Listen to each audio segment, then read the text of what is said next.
জীবনে কখনোর জন্য আমি চিন্তাও করিনি যে ঘুরতে যেতে গিয়ে আমরা এমন একটা ভয়াবহ পরিস্থিতির মধ্যে পড়ব। যাই হোক, আমি আজকে সেটা শেয়ার করব আপনাদের সাথে, আর শুরুই করব আপনাদের ভাইয়ার কিছু কথা দিয়ে। তোমার কেমন লাগছে?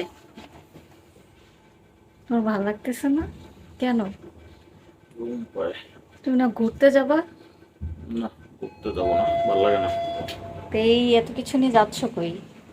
তো সুহিরা আমাদেরকে নিতে চলে এসছে, আর ওই সময় সকাল 6:30 বাজে। তো আর দেরি না করে আমি গল্পটা শেয়ার করি। তো আমরা চিটাগং যাব, আর আমাদের রাস্তা ভুল হয়ে আমরা চলে গেছি সিলেটের দিকে। সিলেটের ওখান থেকে আমরা মাধবদী হয়ে কোথাকার কোন এক ফেরির কাছে গিয়ে পৌঁছেছি। এরপর অনেক কষ্টে ফেরিটা পার হয়ে তারপর চলে গেলাম ব্রাহ্মণবাড়িয়ার মাঝে। অ্যান্ড ওইখানে প্রায় 2 ঘন্টা আমরা ঘুরছি, বের হতে পারছিলাম না। প্রথমে তো এমন একটা জায়গায় গিয়েছি যে সেখানে থেকে আর কোনো রাস্তাই নেই। এরপরে চলে যাচ্ছিলাম এক কবরস্থানের মাঝে, আর দ্যাট টাইমে মনে হয়েছিল আর মনে হয় কোনো রাস্তা নেই, বাট রাস্তা ছিল, পাশে ছিল, কিন্তু এমন জঙ্গল ছিল আশেপাশে যে বোঝাই যাচ্ছিল না যে পাশে রাস্তা আছে। এরপর যেটা হয়, আমরা বাঞ্ছারামপুরের মধ্যে দিয়ে হোমনা হয়ে তারপরে সেই কুমিল্লাতে গিয়ে পৌঁছেছিলাম। খিদার যন্ত্রণায় মানে পাগল হয়ে যাচ্ছিলাম আমরা।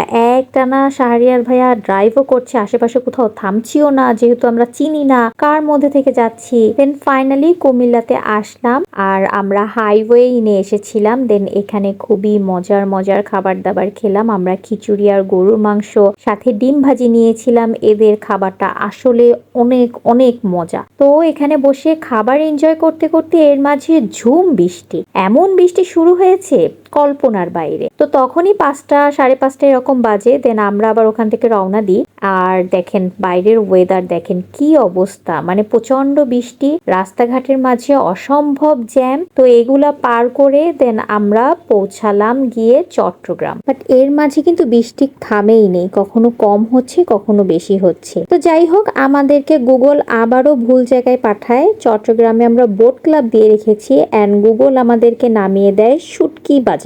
তো বহুত কিছু ঘুরে আমরা ফাইনালি প্রায় 6:30টার পর আসি আমাদের ডেস্টিনেশনে। আর তারপর আমরা জানতে পারি যে 3 নম্বর বিপদ সংকেত চলতেছে সকল সমুদ্র বন্দরে। তো কি আর করার, সেই ঝড় বৃষ্টির মাঝে গিয়েই আমরা পৌঁছালাম।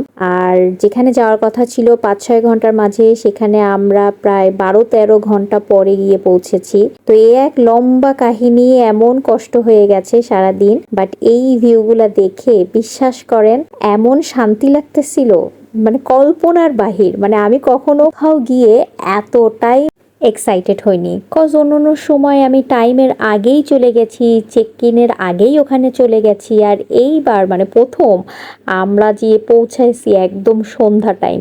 বাট বাইরের ভিউগুলো অনেক সুন্দর ছিল। দেন আমরা চটজলদি রেডি হয়ে গেলাম, আর বাইরে যাব, যে দেখি আচ্ছা কি করা যায়। যেহেতু আসছি যখন, এখন তো আমাদের ঘুরতেই হবে। লেট হয়েছে তাতে কোনো কিছু যায় আসে না, যেটুকু সময় পাবো আমরা ওইটুকু এনজয় করব।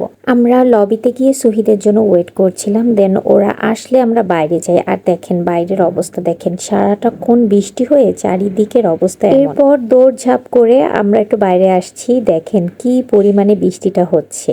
পুরো আমি ভিজে যাচ্ছি আর তুমি আসো স্যান্ডেল নিয়ে। বোট ক্লাবের একেবারে পাশেই ছিল বারকোড, অ্যান্ড আমরা সবাই মিলে এখানে গিয়েছি।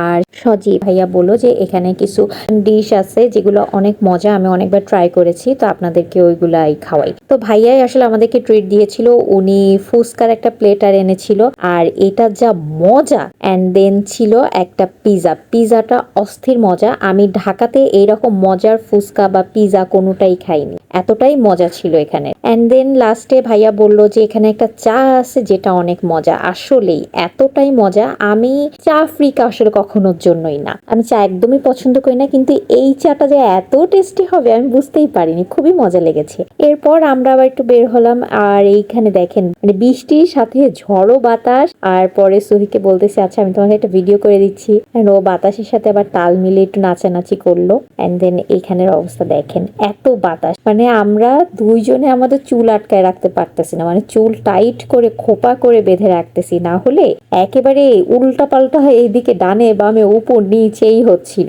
দেন আমরা একটু এই সাইডে, যেহেতু এটা একেবারে নদীর ধারে ছিল, আমরা আর একটু কাছে যাচ্ছিলাম আর ওইখানে এত বাতাস, সুহি বলতেছে যে আমাকে বাতাসে উড়াই নিয়ে যাচ্ছে, আমি দাঁড়াইতে পারতেছি না ঠিক মতো। তাই সুহি আর অত দূর যায়নি, কিন্তু আমরা আবার আস্তে আস্তে হেঁটে বেশ কিছু দূর গেলাম। ঝিরিঝিরি বৃষ্টি আর ঝোড়ো হাওয়া আমাদের সারাদিনের কষ্টটাই ভুলিয়ে দিয়েছে। আর নেক্সট দিন কি করেছি সেটা অবশ্যই আমি দ্রুত শেয়ার করব। সে পর্যন্ত সবাই সুস্থ থাকেন, ভালো থাকেন, আমার পেজের সাথে থাকেন। টাটা।